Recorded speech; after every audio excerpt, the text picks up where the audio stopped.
Morning vlog போட்டே ரொம்ப நாள் ஆன மாதிரி இருந்துச்சு. இன்றைக்கி மார்னிங் தான் வீடியோவே எடுத்தேன்.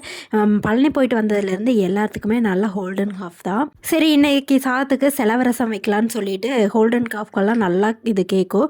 அதான் ரெடி பண்ணிகிட்டு இருந்தேன். இதுக்கு ஒரு கடாயில் ஆயில் 4 டேபிள் ஸ்பூன் சீரகம், இது கூடவே 1.25 டேபிள் ஸ்பூன் குருமிளகு, அதே 4 டேபிள் ஸ்பூன் கொத்தமல்லி எடுத்துக்கலாம். இது பவுடராக கூட யூஸ் பண்ணலாம், ஆனால் கொத்தமல்லி டேரெக்டாக ஆட் பண்ணால் தான் நல்லாயிருக்கும்.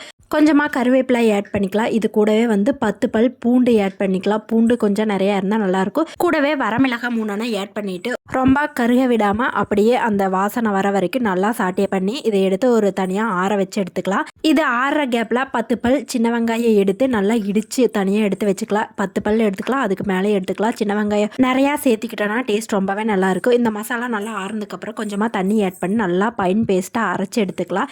இந்த அளவுக்கு வந்ததுக்கப்புறம் இப்போ தாளிப்புக்கு 1 table spoon oil, 1 table spoon கடுகு, அதுக்கப்புறம் கருவேப்பிலை, இடித்து வச்ச வெங்காயம், 3 வரமிளகாய் ஆட் பண்ணி நல்லா ஒரு நிமிஷம் சாட்டே பண்ணிக்கலாம். அது கூட பேஸ்ட்டையும் ஆட் பண்ணிவிட்டு தேவையான அளவு தண்ணி, உப்பு, லாஸ்ட்டாக கொத்தமல்லி ஆட் பண்ணி நல்லா கொதிக்க விட்டால் காரசாரமான செலவரசம் ரெடி ஆயிடுச்சு.